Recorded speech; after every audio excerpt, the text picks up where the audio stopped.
Once upon a time, I had a friend who was a prince. Its parents thought so too, so they named him Prince. What was he like?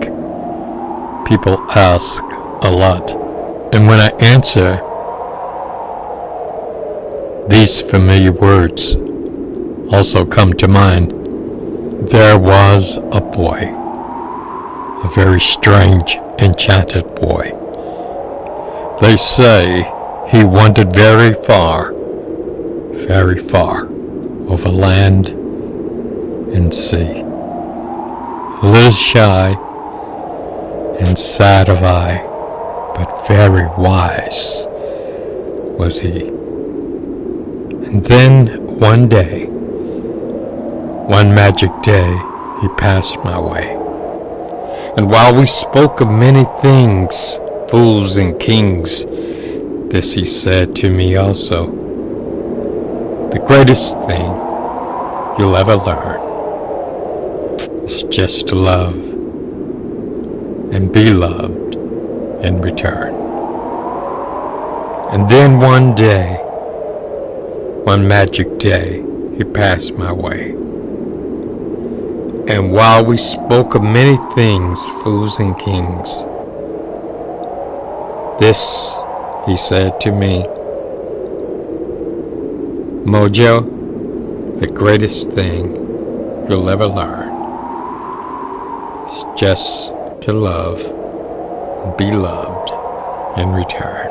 But before we go any further, a few other things I'd like to tell you about Prince and how I got started playing so much Prince on my late night radio show on WGPR in Detroit. Well, it was one Thursday evening, and I got a call from a very good friend of mine who was also a promoter. But we knew how to separate the two entities, friendship from the business. They had nothing to do with each other. So when he called me and was desperately trying to get in touch with me one Thursday evening before my radio show at 10 o'clock, I took the phone call. He said, Mojo, this is Larry Davis. I said, what's up, Larry? He said, man, I want to ask a question. Would you ride around BELLE with me and listen to this artist whom I think is the second coming of Jimi Hendrix? He kind of already knew my affinity for Jimi Hendrix, but not even my affinity for Jimi Hendrix would allow me to get caught with a record promoter riding around BELLE for any reason, and to get hemmed up in an automobile listening to some music that he thought was important. So I didn't disappoint. I did say, no, I think I'll pass, but thank you anyway. He said, look, man, this is really important, really important. He said, believe me, I'm not trying to hype you on this cat. He said, but word has it that this cat could get dropped from the record label because they just don't know how to promote him.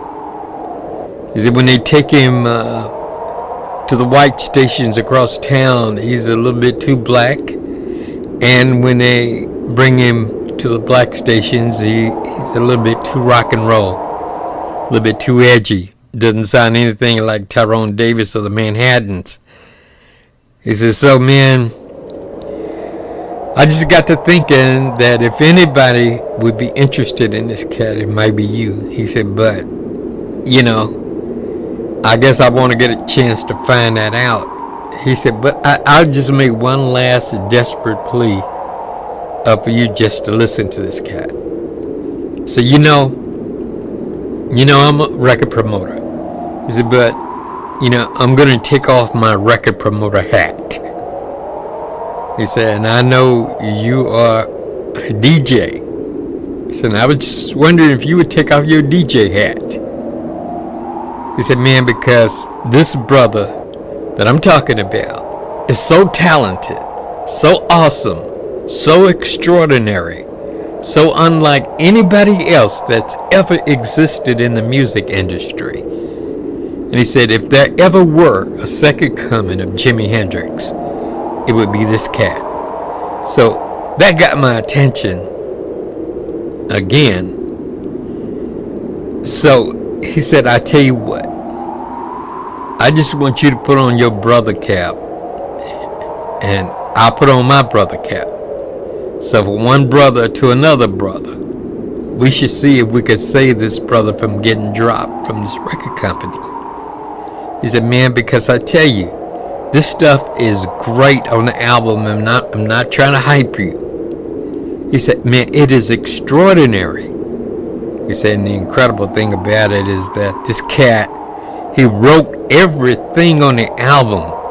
He played every instrument on the album. He arranged every song on the album. He sang all of the lyrics on the album.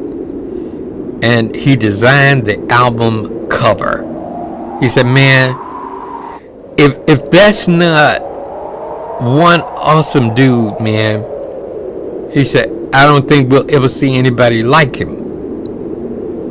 So I decided, yeah, okay, man, I will ride around BELLE and I'll listen to this cat, but I'm not making you any promises. I'm only doing this, man, because I put this cap on, okay? And I decided I would ride around BELLE. And guess what? I said, you know, when I ride around BELLE, I'm not going to show any expression. I'm not going to make any gesture as to whether I like this stuff or don't like it or whatever. I said, I'm just going to ride around BELLE. I'm going to listen to the music and look at the boats on the river across Canada. I'm going to look at the ducks and all of that stuff. I said, but I'm not saying a word. So I got in the car and we got to BELLE. He started blasting this music. And first song was Bambi, which literally blew my mind. And then we went to Why You Want to Treat Me So Bad. I just could not believe how incredible, I could not believe how incredible this music was. And then he dropped down to Still Waiting. And you know what? At that point, I didn't say a word, but I could not wait to get to the radio station and for my show to come on at 10 o'clock that night. When we got back to the radio station, he said, well, man, I did my best. He said, I got a feeling this cat is going to get dropped. It's because I couldn't get a feeling as to whether you liked the stuff or not. You kind of like didn't show any expression. And inside, I kind of smiled. And he said, but, you know, if the cat does get dropped, man, it's not because I didn't do everything in my power. He said, and I got 3 or 4 albums here, man. There's no reason for me to keep them. So, you know, maybe you could give them away to some listeners as soon as you get on the radio. And I said, yeah, I could do that, man. And he mentioned a cat might get dropped again. But, you know, I said, yeah, he might get dropped. But what I meant by he might get dropped is that I was thinking as soon as I get inside of the radio station tonight, I am going to wear this album out. I was thinking that to myself. I was thinking he's going to get dropped right under my needle. You know, and like that's literally how I got started playing a lot of Prince. And enough about that. This is my conversation with Prince a few years later. You know what? It was April 21st, 2016. Prince left us in a whole lot of purple rain. In fact, it's still raining as far as I'm concerned. I mean, I feel raindrops all the time. You know, hey, wait a minute. I just can't believe it's been 7 years. April 21st, 2016. I mean, I just can't believe. I mean, sometimes I just shake myself and say, no, it didn't. But you know what? A few years ago, Larry Davis was killed in a house fire. And between Prince and Larry, you know, like, I'm the only one that's still here to tell the story. So I kind of like really wanted to lay this track down to let you know how everything went down and how it all got started. But I mean, if I could talk to Prince right now, you know, I'd say, hey, I love you, brother. I love you, little brother. If I could talk to Larry, I'd say, I love you, brother. Look here, and I thank you for knowing that if you could just get this music to me, that I would know what to do with it from then on. That I would know what to do with it. Of Earth to bring you one of its brightest stars. This is the one-man hit machine from Minnesota. Ladies and gentlemen, Prince. Hello, Prince. Hello, Detroit. How are you?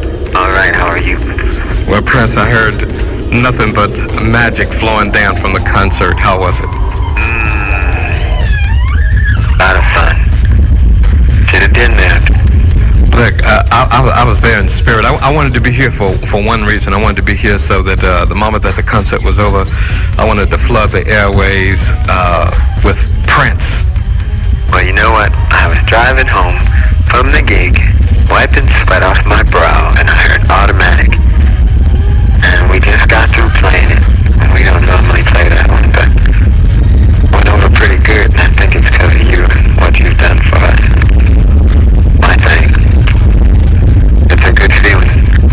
I just want to tell all my little motor babies that I'm just happy to be here. It's just a fun way to spend my birthday, for sure. Happy birthday to you. Thank you. Prince, you've been the entertainer that has insisted on doing things one way, your way. Well, you know, it's like I worked a long time under a lot of different people, and most of the time I was doing it their way, and I mean, that was cool, but you know, I figured if I worked hard enough and kept my head straight, one day I get to do it on my own, and that's what happened.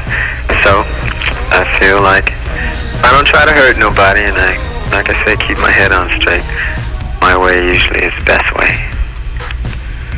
Growing up in Minniewood, as it has been now called, simply because that is the hot point on this planet right now. Well, it's been called a lot of things, but it's always uptown to me. Uptown? Yes. What was it like growing up uptown? Pretty different. Kind of sad, to be exact. I mean, the radio was dead, the discos was dead, ladies was kind of dead. So I felt like, you know, if we wanted to make some noise and I wanted to turn anything out, I was going to have to get something together, which is what we did. We put together a few bands and turned it into Uptown. That consisted of a lot of bike riding nude, but, you know, it worked. We have fun. So that's why I wanted to come here on my birthday, because I wanted to give them a little taste of where we live and get a little taste of where y'all live. To me, this is like my second home. If I could spend the night at somebody's crib, you know, would. This is hotel. They're real nice to us, but this bed is hard. Well, look here. All of our phones right now are just they've gone into cardiac arrest. Well, So I'm gonna hook you up. okay. Why not? I'm gonna hook you up with somebody. I'm gonna call you back. Okay. But look, before we leave, let's talk a little bit more about you've made fantastic albums, and you've made fantastic movies, and you're making another movie right now. Yeah. What's the difference between making a hot movie and making a hot album? There is no difference. There have been people who have tried to tell me contrary to that, but like you said before, and like I said before, I strive for perfection, and sometimes I'm a little bullheaded in my ways. Hopefully, people understand that. There's just a lot on my mind, and I try to stay focused on one particular thing. I try not to hurt nobody in the process. The movie is a little bit more complex, but to me it's just a larger version of an album.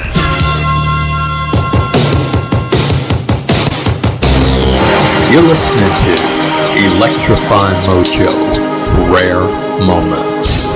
If you like this video, hit the like button.